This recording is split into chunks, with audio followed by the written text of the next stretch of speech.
जय हिंद दोस्तों। अंग्रेजी में कई ऐसे वर्ड्स होते हैं जिसको इस्तेमाल को लेकर बच्चों में बहुत सारे कन्फ्यूज़न होता है। दोनों वर्ड्स की हिंदी मीनिंग तो एक जैसी लगती है, लेकिन अंग्रेजी में उसके यूजेस अलग अलग संदर्भ में हो जाते हैं। इसी कन्फ्यूजन वर्ड की सीरीज में गाइज आज मैं लाया हूँ प्रीपोजिशंस वर्ड्स के दो ऐसे वर्ड्स लाया हूँ जिसका दोनों का हिंदी मीनिंग तो सेम है, लेकिन इसके यूज के कंडीशंस अलग है। सो गाइज बस अब थोड़ा सा समय मुझे दीजिए और आज के बाद ये प्रीपोजिशन के दो वर्ड्स का हिंदी मीनिंग सेंटेंस में एग्जाम्पल के साथ हमेशा के लिए आप सीख के जाएंगे। So guys look on board. Guys आज हमारा वर्ड है प्रीपोजिशन वर्ड, जो कन्फ्यूजन वर्ड की सीरीज मैंने लाया है ऑन। गाइज आज मेरा वर्ड है ऑन। ऑन के दो मीनिंग होते हैं गाइज, एक होता है पर, एक होता है के ऊपर। एक होता है पर, एक होता है के ऊपर। ध्यान से देखें गाइज किस कंडीशन में यूज होगा। तो गाइज ध्यान देंगे, जब कोई वस्तु किसी सतह पर हो, ध्यान रखना है गाइज कि जब कोई वस्तु किसी सतह पर हो और उस सतह को वह वस्तु टच करती हो, जब कोई वस्तु किसी सतह पर हो और उस सतह को जब टच करती हो तब उसके लिए हम यूज करते हैं ऑन का, और हिंदी वर्ड पर या के ऊपर आ सकता है। एग्जाम्पल देखें गाइज, किताब मेज पर है। किताब मेज पर है या किताब के ऊपर है, बनाएंगे guys the book is on the table, क्योंकि किताब मेज को टच कर रही है या के ऊपर है। अगला एग्जाम्पल देखें गाइज, दीवार पर या के ऊपर घड़ी है। दीवार पर या के ऊपर घड़ी है, बनाएंगे guys there is a clock on the wall. Guys जब मैंने ऑन का प्रयोग किया क्योंकि वो घड़ी दीवार पर है, उसको टच कर रही है। अगला एग्जाम्पल देखें गाइज, वह कुर्सी पर या कुर्सी के ऊपर बैठ गया। वह कुर्सी पर या कुर्सी के ऊपर बैठ गया। तो गाइज इसके लिए बनाएंगे ही, चूंकि ये सिंपल पास्ट टेंस गाइज है, सिंपल पास्ट टेंस में भार का दूसरा फॉर्म लगता है, तो ही सीट का second form set. He set on the chair. He set on the chair, वो कुर्सी पर बैठ गया। अगला एग्जाम्पल देखते हैं गाइज, वह टेबल पर या के ऊपर खड़ा है।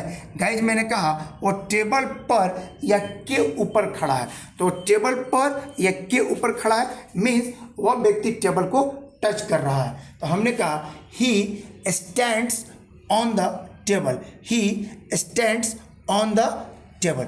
गाइज इसमें एक कंडीशन ये ध्यान में रखना है हमें, इसमें एक कंडीशन का ये ध्यान में रखना है गाइज कि हमेशा जो सेंटेंस में नाउन आए तो नाउन के पहले द का प्रयोग किया जाता है। नाउन के पहले द का प्रयोग किया जाता है। तो गाइज फर्स्ट में आपने देखा कि प्रीपोजिशन वर्ड ऑन का प्रयोग हम तब करेंगे जब हिंदी में पर या के ऊपर आए, परंतु कंडीशन है कि वह वस्तु उस वस्तु को सतह को टच करती हो। और गाइज सेकंड देखते हैं गाइज, आज हमारा सेकंड है ऑन टू। इसका भी मीनिंग होता है पर या के ऊपर, लेकिन दोनों के यूज के कंडीशन में थोड़ा सा अंतर है। इसके कंडीशन में देखेंगे गाइज कि जब कोई एक सतह की ओर गति करते हुए उस पर पहुंचती है। ध्यान सुनिए भाई, जब कोई वस्तु, जब कोई चीज़, जब कोई एक सतह की ओर गति करते हुए उस पर पहुंचती है, तब गाइज हम यूज करते हैं ऑन टू का।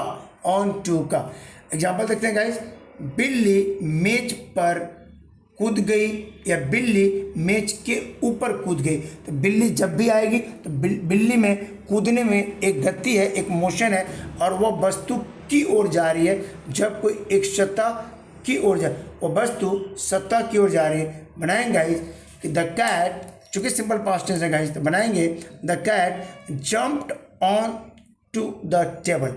The cat jumped onto the table. Next example देखेंगे, उसने अपना बैग बिस्तर पर फेंक दिया या के ऊपर फेंक दिया।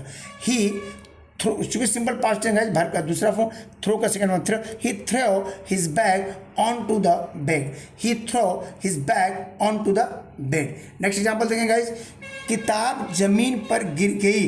यानी हमने कहा कोई वस्तु किसी सतह की ओर जाती हो, टच करने के लिए जाती हो, सतह के लिए जाती हो, तब भी हम यूज करते हैं ऑन टू का। तो द बुक फेल का सेकेंड फॉर्म फेल फॉल, तो the book fell onto the ground. The book fell onto the ground, किताब जमीन पर गिर गई।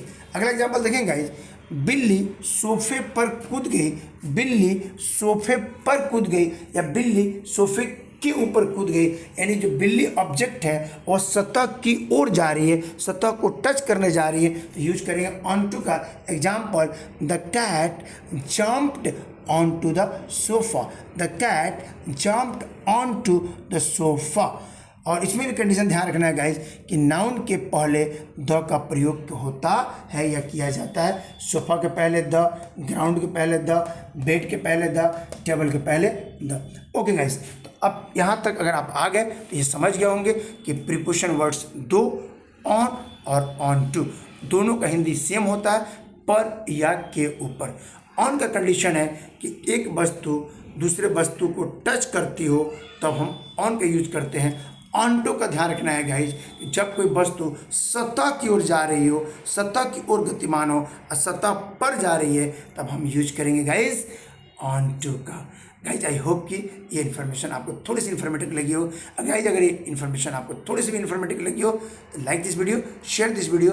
और गाइज अगर YouTube पर देख रहे हैं इस चैनल को सब्सक्राइब कर दीजिए, फेसबुक पर देख रहे हैं गाइज पेज को फॉलो कर दीजिए। मैं अंसारी सर हमेशा वक्त बे वक्त आपको अंग्रेजी के सारे कंटेंट लेकर आता हूं।